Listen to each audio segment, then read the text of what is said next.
किसी भी कंपनी के लिए ऑडिटिंग करना बहुत ही आवश्यक होता है। किसी भी कंपनी के लॉन्ग रन में सफल होने के लिए ऑडिटिंग एक महत्वपूर्ण भूमिका है। लेकिन ऑडिटिंग क्या होता है, ऑडिटिंग कितने प्रकार की होती है, ऑडिटिंग करने के फायदे क्या हैं और ये किसी भी कंपनी के लिए क्यों महत्वपूर्ण है, ये सब सवालों के जवाब अगर आपके पास हैं तो आपको इसको इम्पोर्टेंस के बारे में पता चलेगा कि ऑडिटिंग क्यों ज़रूरी है किसी भी बिजनेस को लॉन्ग टर्म के लिए रन करने के लिए और अच्छा प्रॉफिट बनाने के लिए। तो चलिए शुरू करते हैं और आज की इस वीडियो के अंदर जानते हैं इन्हीं सब सवालों के बारे में। देखिए, सबसे पहले समझते हैं कि ऑडिटिंग होता क्या है। What is auditing? ऑडिटिंग का हिंदी अर्थ होता है लेखा परीक्षा या लेखांकन, जो कि एक महत्वपूर्ण शब्द है। इसका उपयोग अकाउंटिंग में किया जाता है, जो कि कंपनी के फाइनेंशियल रिकॉर्ड्स की जांच और वेरिफिकेशन का वर्णन करता है। ऑडिटिंग ये सुनिश्चित करने के लिए की जाती है कि फाइनेंशियल स्टेटमेंट्स अकाउंटिंग स्टैंडर्ड के अनुसार तैयार किए गए हैं या फिर नहीं। चलिए, ये तो हो गई इसकी प्रोफेशनल शब्दों में परिभाषा। इसे हम आसान भाषा में समझते हैं। हर कंपनी में अलग अलग विभाग होते हैं जिन पर निगरानी रखना और उनके परफॉर्मेंस को समय समय पर मूल्यांकन करना बहुत आवश्यक होता है। कंपनी रोज हजारों लाखों रुपए का लेन देन करती है, जिसमें कोई गड़बड़ी ना हो इसका ध्यान रखना भी बहुत जरूरी होता है। पहले के समय में जब व्यवसाय छोटे हुआ करते थे, तब व्यापारी अपना सारा लेखा जोखा न्यायाधीश को सुनाने जाते थे। पूरा लेखा जोखा सुनने के बाद न्यायाधीश ये निर्णय लेते थे कि सभी वित्तीय रिकॉर्ड सही हैं या नहीं। लेकिन आज के समय में काफ़ी बड़ी बड़ी कंपनियां मार्केट में उतर चुकी हैं और आप ऑडिटिंग के लिए ऑडिटर को हायर करते हैं। एक ऑडिटर बिजनेस को ये भी जानने में मदद करता है कि उसके बिजनेस में लाभ हुआ है या हानि हुई है। चलिए, आप समझते हैं कि ऑडिटर कौन होता है। Who is auditor? ऑडिटर एक ऐसा व्यक्ति होता है जो वित्तीय रिकॉर्ड्स की सटीकता की रिव्यू और वेरिफिकेशन करने के लिए अथॉराइज्ड होता है और यह सुनिश्चित करता है कि कंपनियां कर कानूनों का पालन करती हैं। वह अकाउंटिंग की प्रक्रिया को पूरी ईमानदारी के साथ निष्पक्ष होकर पूरा करता है। उनका प्राथमिक उद्देश्य व्यवसाय को धोखेधड़ी से बचाना। अकाउंटिंग मेथड में किसी भी जो खराब संगति होती है उससे उनके बारे में उनको जानकारी देना। अभी मैंने आपको ऑडिटिंग की जानकारी दे दी है, इसलिए जो ऑडिटिंग करता है उसे ही ऑडिटर कहा जाता है।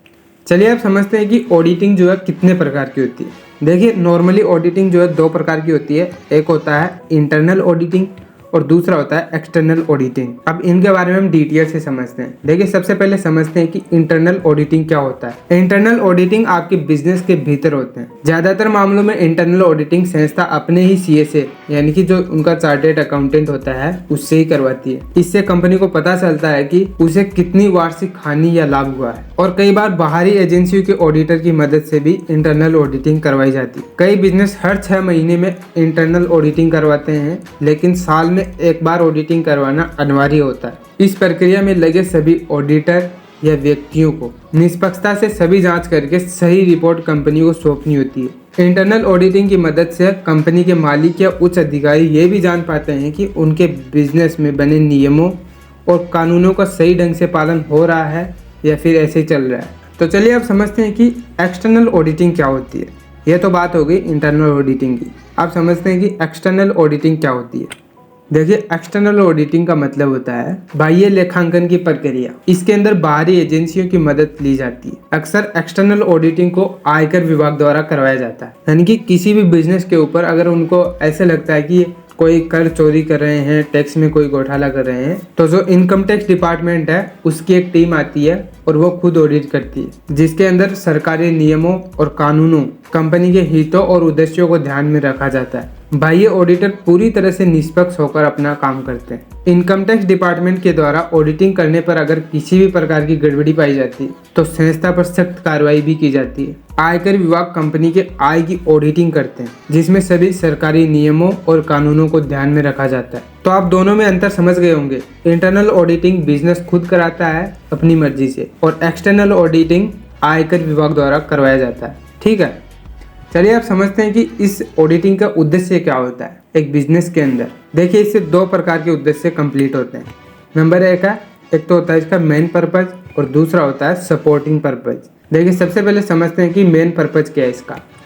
देखा जाए तो लेखांकन का मुख्य उद्देश्य वित्तीय स्थिति, लाभ और हानि का विवरण पता लगाना होता है। कंपनी द्वारा तैयार किए गए फाइनेंशियल रिकॉर्ड को अलग अलग दस्तावेजों और रिकॉर्ड्स की मदद से चेक करके सत्यापन करना ही ऑडिटिंग का मुख्य उद्देश्य होता है कि जो भी कंपनी ने रिकॉर्ड बनाए हैं ये एक बैलेंस शीट बनाई है, ये प्रॉफिट लॉस का शीट बनाया है, उन सबको सही से चेक करके उनका वेरिफिकेशन करना ही ऑडिटिंग का मुख्य उद्देश्य होता है। कंपनी के सभी वित्तीय रिकॉर्ड सही हैं या नहीं, कंपनी को सही मायने में घाटा हुआ है या फिर मुनाफा हुआ है, ये सब का पता लगाना ही ऑडिटर का मुख्य उद्देश्य होता है। तो इसका मेन पर्पज़ क्या है वो आप समझ गए होंगे। अब इसके जो सपोर्टिंग पर्पज़ है उसको भी समझते हैं एक बार। देखिए सपोर्टिंग पर्पज़ के अंदर 4 पॉइंट्स हैं। सही समय पर धोखाधड़ी का पता लगाना और उसको रोकथाम करना। इसके लिए ऑडिटर कंपनी की सभी फाइनेंशियल रिकॉर्ड्स की जांच करता है, मिलाता है उनको और अन्य दस्तावेजों का सत्यापन करता है। आमतौर पर ऑडिटर ये देखता है कि कहीं कंपनी ने बिना सबूत के लेन देन रिकॉर्ड तो नहीं किया है। अगर हाँ तो फिर ऑडिट फेल हो जाता है और इससे कंपनी को भारी नुकसान झेलना पड़ता है। कहने का मतलब ये है कि अगर ऑडिटिंग हम कर रहे हैं तो उससे पहले हमारे पास पूरा डिटेल होना चाहिए कि हमने किस टाइम पर कितना सामान बेचा है, किसको कितना सामान बेचा है, A to Z total bill होने चाहिए हमारे पास। ऐसा नहीं कि हमने ऐसे हवा में बेच दिया सामान को और कोई डाटा हमारे पास है ही नहीं, तो इससे हम ऑडिटिंग नहीं कर सकते। ऑडिटिंग करने के लिए सबसे मेन चीज़ है वही है डाटा, फाइनेंशियल रिकॉर्ड्स। देखिए यहाँ पर ये जो 4 पॉइंट लिखे हुए हैं इनको एक्सप्लेन करता हूँ मैं आपको भी। देखिए सबसे पहले है लेखांकन नीतियों का सही ढंग से पालन करना। दूसरा है वित्तीय रिकॉर्ड्स में हेराफेरी, इन सब का ध्यान रखना।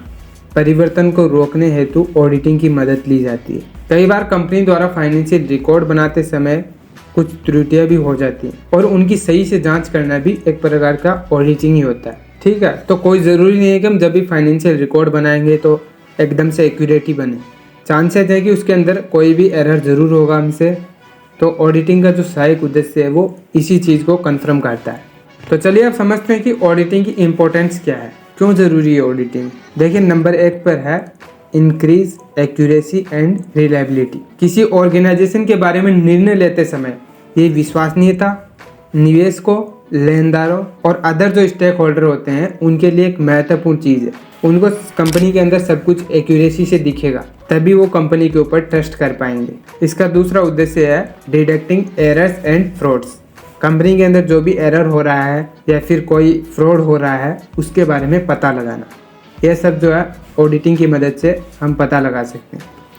तीसरा उद्देश्य होता है इसका compliance with law and regulations. Audit करने से हमें यह पता चलता है कि हमारी कंपनी रूल रेगुलेशन के अकॉर्डिंग चल रही है, आयकर विभाग ने जो रूल बनाए हुए हैं उनके अकॉर्डिंग काम चल रहा है या फिर ऐसे ही चल रहा है, जो एक स्टैंडर्ड सेट किया गया है उसके अकॉर्डिंग चल रहा है फिर नहीं चल रहा है। तो ऑडिटिंग होने से इसका हमें समय समय पर इसका पता चलता रहेगा और किसी भी दंड से बच सकते हैं। इसका चौथा उद्देश्य है रिस्क मैनेजमेंट। देखिए ऑडिट किसी भी ऑर्गेनाइजेशन के भीतर जोखिम की पहचान करने में हमारी सहायता करता है। इससे जो मैनेजमेंट होता है वो इन सब जोखिम से प्रभावी ढंग से निपटता है और काम करने में सक्षम होता है। इससे बिजनेस को प्रभावी खतरों से बचाने में मदद मिलती है। ठीक है, जो भी कोई भी रिस्क होगा तो वो हमें ऑडिटिंग से पता चल जाएगा। अगली चीज़ है इम्प्रूविंग इंटरनल कंट्रोल्स। देखिए इंटरनल कंट्रोल्स का हम अगर अच्छे से आकलन करेंगे, ऑडिट किसी भी ऑर्गेनाइजेशन की इंटरनल कंट्रोल सिस्टम को बेहतर बनाने और मजबूत करने में मदद करता है। एरर्स को रोकने,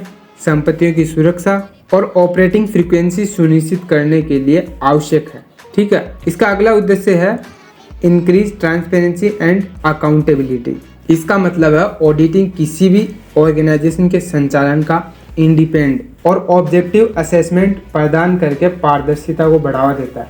पारदर्शिता से मतलब है कि जो भी चीज़ें हैं बिजनेस के अंदर, जो भी फाइनेंशियल रिपोर्ट्स हैं उनको एकदम क्लियरली हमें दिखाता है कि एक्चुअल में ये किस दिशा में जा रहा है बिजनेस, और सब कुछ एक्यूरेसी और ट्रांसपेरेंसी से दिखेगा। तो जो भी आपकी कंपनी के अंदर पैसा इन्वेस्ट करेगा या आपको कहीं लोन लेना है उनको ये सब अच्छे से दिखेंगी, तभी आपका जो है आपके बिजनेस के ऊपर उनका विश्वास बढ़ेगा। अगली चीज़ है स्टेक होल्डर्स कॉन्फिडेंस। देखिए ऑडिट करने से स्टेक होल्डर, इन्वेस्टर्स, क्रेडिटर्स और जनता के बीच विश्वास और भरोसा पैदा करने में योगदान देता है। अगली चीज़ है इन्फॉर्मिंग डिसीजन मेकिंग, यानी कि ये हमें उस चीज़ के लिए इन्फॉर्म करता है जिससे हम अच्छे से डिसीजन ले सकते हैं हमारे बिजनेस के लिए। ठीक है, नेक्स्ट चीज़ है फैसिलिटेटिंग एक्सेस टू कैपिटल। इसका मतलब है कि किसी भी कंपनी को, ऑर्गेनाइजेशन को अपने बिजनेस को बढ़ाने के लिए अक्सर उसे लोन की, इन्वेस्टमेंट की या जो पब्लिक ऑफरिंग होती है उसकी आवश्यकता होती है, क्योंकि उससे उसको कैपिटल मिलता है और वो कैपिटल तभी मिलेगा जब उसके जो है इन्वेस्टर्स और जो लोन देने वाले लेंडर्स होते हैं उनको कंपनी के ऊपर विश्वास होगा। विश्वास कब होगा? जब एक अच्छी ऑडिटिंग होगी उस कंपनी की, ठीक है। तो अगर अच्छी ऑडिटिंग है उसी कंपनी को ये सब जो है प्राथमिकता देते हैं। तो यहाँ तक आपको समझ में आ गया होगा और नेक्स्ट वीडियो के अंदर हम बात करने वाले हैं इसके प्रोसेस के बारे में कि ऑडिटिंग किस प्रकार से की जाती है किसी भी बिजनेस के अंदर, उसका प्रोसेस क्या होता है, ठीक है। तो उम्मीद करते हैं दोस्तों आज का वीडियो आपको पसंद आया होगा। ऐसे मोर इंटरेस्टिंग वीडियोज़ के लिए नीचे आपको क्या करना है वो आपको बताने की ज़रूरत नहीं है, तो जाओ और दबा दो। तो मिलते हैं दोस्तों ऐसे ही किसी और इंटरेस्टिंग वीडियो के साथ में, तब तक के लिए जय हिंद जय भारत।